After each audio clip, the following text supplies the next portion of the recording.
خبر بین کے تمام دیکھنے والوں کو مملکت سعودی عرب سے ایک مرتبہ پھر السلام علیکم ورحمۃ اللہ وبرکاتہ۔ آج ہم حج 2024 کی تیاریوں کے حوالے سے ایک اور تازہ ترین رپورٹ کے ساتھ حاضر ہیں، جس میں آپ کو حج کے حوالے سے جاری انتظامات کے بارے میں آگاہ کریں گے۔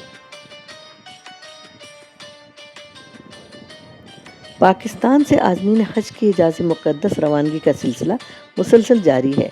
اب تک 109 پروازوں کے ذریعے 26,711 عازمین سعودی عرب پہنچ گئے ہیں، جن میں پرائیویٹ حج اسکیم کے تحت روانہ ہونے والے 1,000 سے زائد عازمین بھی شامل ہیں۔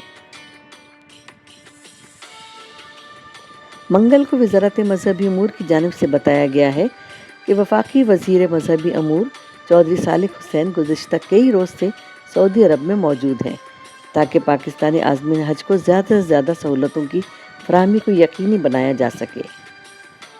منگل کو انہوں نے مکہ میں پاکستانی حج مشن کے زیر اہتمام عازمین کی رہائش، خوراک اور سفری سہولیات کا جائزہ لیا اور عازمین سے ملاقاتیں کی۔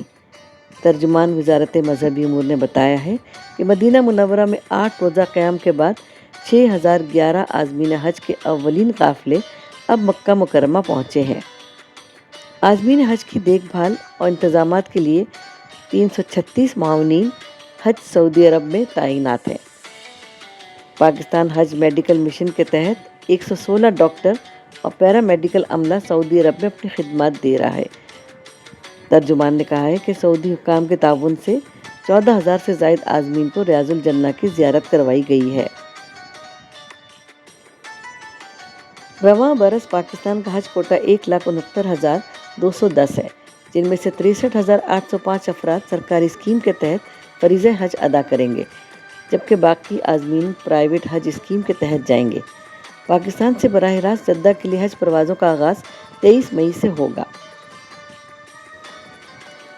اسی دوران وفاقی وزیر مذہبی امور چودھری صالح حسین نے سعودی وزیر حج و عمرہ ڈاکٹر توفیق بن فوزان الربیع سے ملاقات کی ہے، جس میں حج 2024 کے انتظامات کے حوالے سے تفصیلی گفتگو کی گئی۔ چودھری صالح حسین نے حجاج کو بہترین خدمات کی فراہمی پر سعودی حکومت کا شکریہ ادا کیا۔ چودھری صالح حسین نے کہا کہ سعودی وزارت حج و عمرہ کی قیادت میں خدمات کی فراہمی کی ذمہ داری سعودی کمپنیاں عمدہ طریقے سے کام کر رہی ہیں۔ امید ہے ہماری آج کی معلوماتی ویڈیو آپ کو پسند آئی ہوگی۔ آخر میں ہمیشہ کی طرح سے وہی ایک درخواست کہ ہمارے چینل کو سبسکرائب اور ویڈیو کو لائک اور شیئر کرنا مت بھولیے گا، اور ہاں، کمنٹس باکس میں ہمیں آپ کے کمنٹس کا بھی انتظار رہے گا۔ انشاءاللہ بہت جلد ملتے ہیں نئی اپڈیٹ کے ساتھ۔